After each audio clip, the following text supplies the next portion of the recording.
रांजणगाव तालुका पारनेर जिल्हा अहिल्यानगर मध्ये आपण पुन्हा एकदा एसी इन्स्टॉलेशन केलेलं आहे. तर दादांनी आपल्याकडे कालच बुक केलं, त्यांना तातडीने सर्व्हिस भेटलेली लगेच. सेट कुठं पाहिलं होतं काय आपली सिस्टीम? युट्यूबला पाहिलं होतं. युट्यूब, अजून दुसरीकडं इंस्टाग्रामला. ओके. तिसरा मुद्दा म्हणजे तुमच्या गावाच्या शेजारी बसवलेलं आहे आधी. आमच्या गावात बसवलं ना तागडनी. काय नाव त्यांचं? आधी तागड. हा, तुम्ही त्यांच्या मशीन मध्ये बसले होते. मग ठरवलं तुम्ही आपल्याला एसी बसवायचं, बरोबर? तुमचं 2013चं मशीन, तुम्ही विचारलं होतं आपल्या मशीनला जमल का?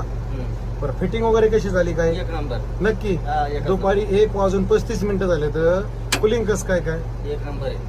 उतरूच वाटत नाही का? मनापासून पैसे जाऊन समाधान होईल का आपलं? समाधान, पैसे भेटले. नक्की. हा, एक मग नंबर. एक वेळेस अतुल एसी सिस्टीमला भेट दिली पाहिजे का नाही? दिली पाहिजे राव. हा, हा, दिली पाहिजे. हे आपलं मॉडेल बी कसं टाकलेलं आहे, तुम्हाला जे पसंत पडेल त्या हिशोबाने आणलेलं आहे. हा, एकदा गावाचं नाव आणि तुमचं नाव सांगा बरं. रांजणगाव मशीद, तालुका पारनेर, जिल्हा अहिल्यानगर.